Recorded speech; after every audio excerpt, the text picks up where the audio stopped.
Hello, Mario. How to GPS calculate volume. Hi. In this video, I'm going to continue where I left off from the last one and calculate the volume of the stockpile. So, without further ado, let's get down to business. Okay, so first we must find a 12D, and there it is. Now I'm just interested in the stockpile in this area, so straight away I can turn off the pond. I'm not interested in that at this juncture, and I can turn off the track. Possibly I can turn off the unknown. I don't really want that in the picture, and the topo. That should be that model there. I maybe should delete that. I might have deleted it previously. I have had a bit of a problem here, and delete a model, and I'm going to delete that one there because I'm not using that anymore. Delete. Yep. Okay. Finish. So that's should now have gone, I would hope. Let's just come back and come back. Yep, so that's our model. Topo default, we don't want that either. We just want those three models there. And let's get them front and center on the screen, like so. Okay, so the first thing we need to do is to do a tin of the tin of the base of the stockpile. So I'm going to do that. I'm going to turn off the spot heights, and I'm going to turn off the top of the bank.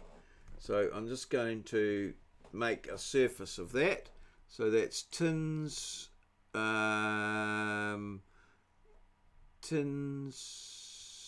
create, and we'll triangulate the data, and we'll give this function a name. So this is going to be stock base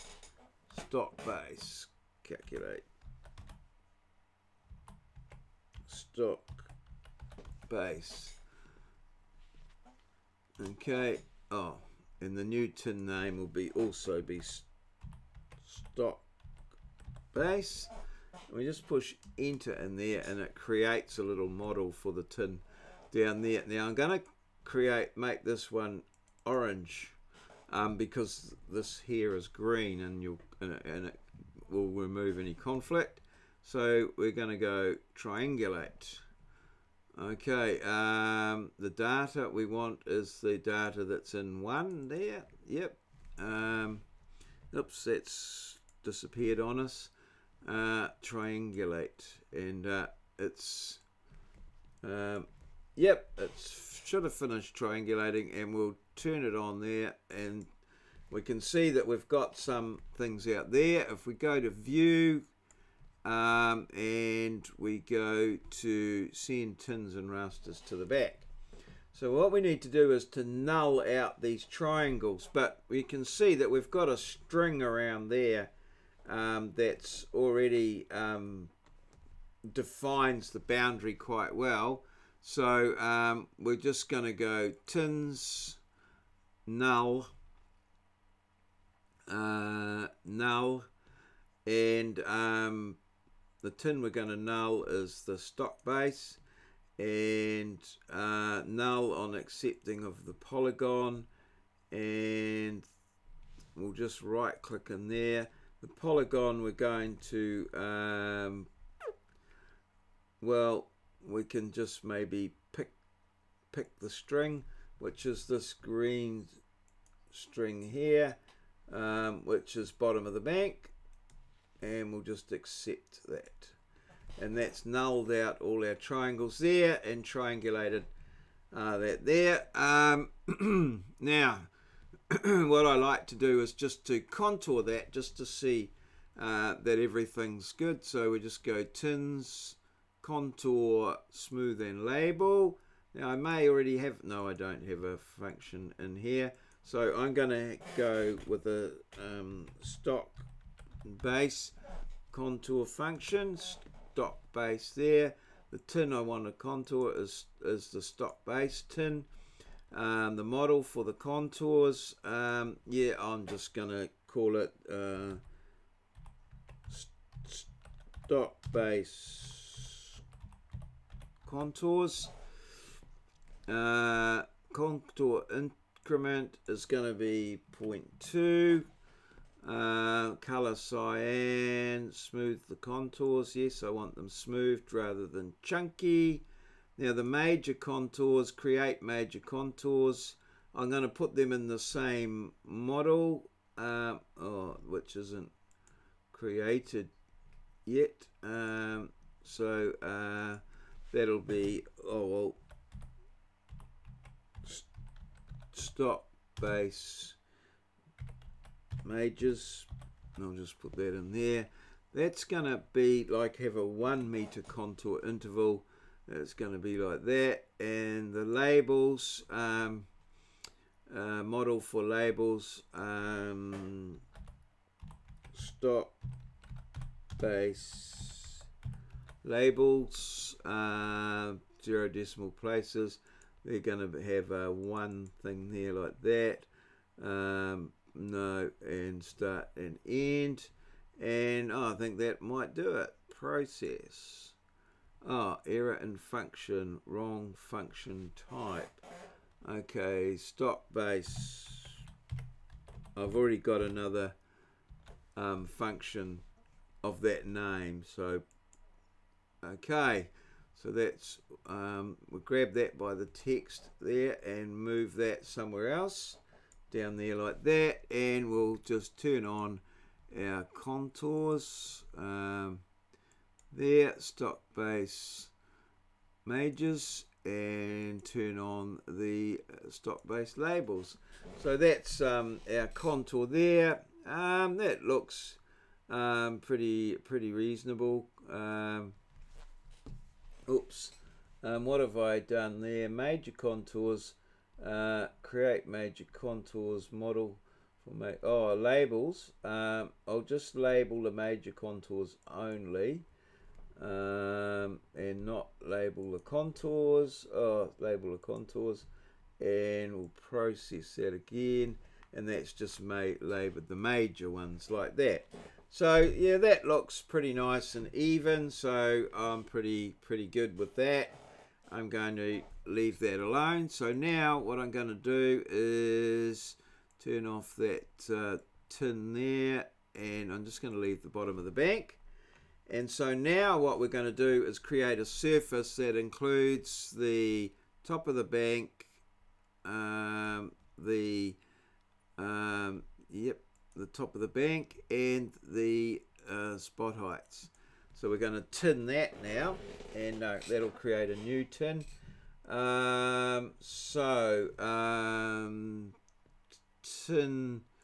Tin create. Triangulate the data, and again this one here, we'll call it stockpile, and enter. The new tin name will be stockpile, like so. This one can be green. One model for the tin, we'll just push enter there. That'll create that there, and the data will be in this view here, view 1. Oops, I've done that again. Oops, that's there, view 1, like so, and triangulate.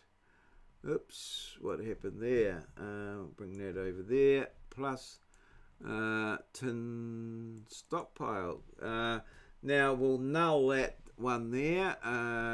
So what we'll do is view and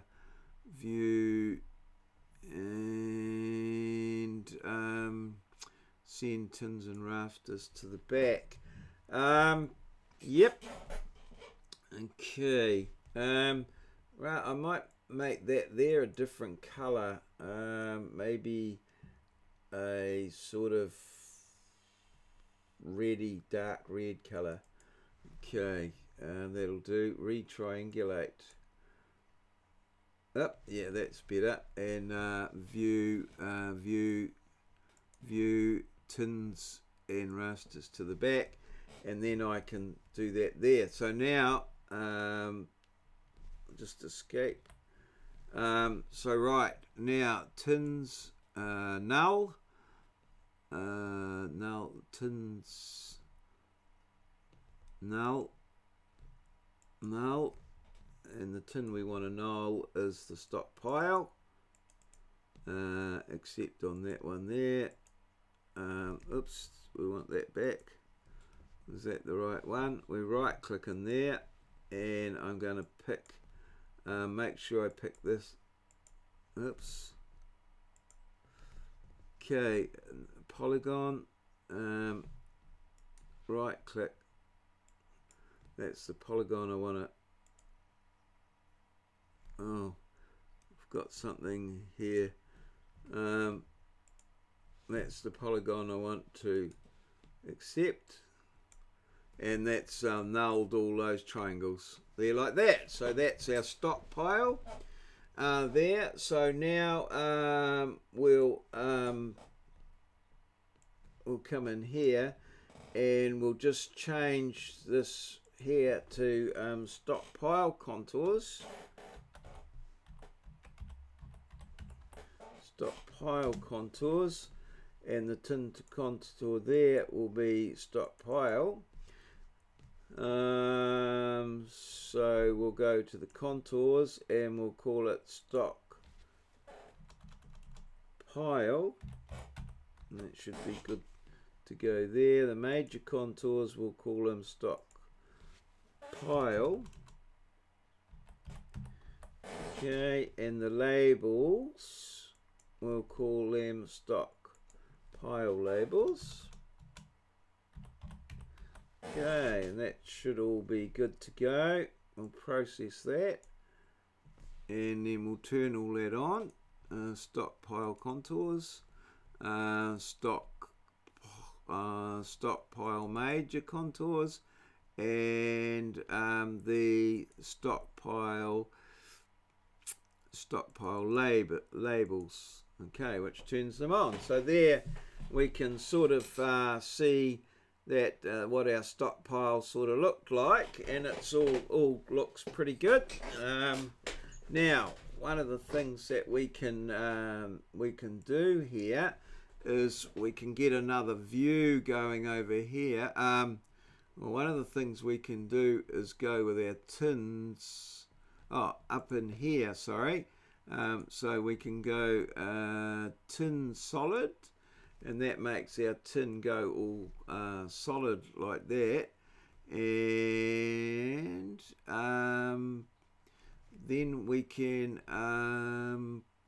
we've got our contours there, and if we go to the view over here, and we can go new, and we'll go view new perspective view in here, and turn on our tin like so.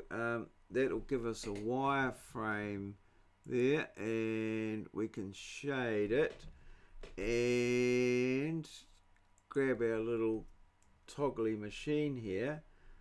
Okay, so let's just perhaps we can just get rid of these here and bring this up in here like this, and here we can see our three-dimensional representation of our stockpile and what we sort of achieved there. So that's it all there. Obviously, if we put more contours and things in, but we can see there, and we can turn it over and what have you with our little tools. And there's our stockpile all nicely drawn up. It would appear like so, like that there in 3 dimensions, and you can see how the triangles in that. Here we can turn on the contours. Okay, I think we can change the setting projects. Oh, now where's over here? The settings. Right click perhaps. Settings and color, shade, tins, contours. Increment, we can just show that as 0.2. Red, contour color. Perhaps if we make them all magenta or something like that, that would be good. Yeah, and we can see our contours and things in there in our thing. All right, like that. So that's it there. So that's all well and good there. So we've got that all sorted. Now, probably enough looking there. So now what we need to do is we need to go to our work out our volume, tins, inquire. Now I'm just been a little while between I've been in here. So tins, I want to find my tin analysis, aspect, surface area, no, design, not there, survey, where to find the volumes, tins, edit, boundary, color, contour, depth, contours, strings, inquire. I've just forgotten where to find the volume. Design, is it survey? No. Design, volumes, here we go, volumes is what we want, exact volumes, and we want to go tin to tin, like that there, and the original tin will be the stock base, and the new tin will be the stock pile, and then we can just go pretty much volume, and there it gives our volume, and it's 1552.737 cubic meters. That's what our volume is there, and it's sometimes it'll create a little report. No, it hasn't created a report just yet. So there's our volume, range file, model for facial, report file. Here we go. So we could go volume report, like so. All right, and then we can go volume, and it'll create a volume report for us over here, there, which is the amount of cut and fill that we've got there. So that, in pretty much in a nutshell, is the volume of the stockpile, a very little thing. So we can see how quite quickly, by collecting our data, we can get a good 3D representation of things, and we can calculate volumes. We can also design on that and do all sorts of aspects of design. So we can see that with our GPS and our 12D model survey software, we've got some very powerful tools that we can use for design and that sort of thing. So I hope, hopefully that little exercise has been helpful for you to illustrate exactly what we can do with this stuff. So I'm going to leave it there. Cheers, see you.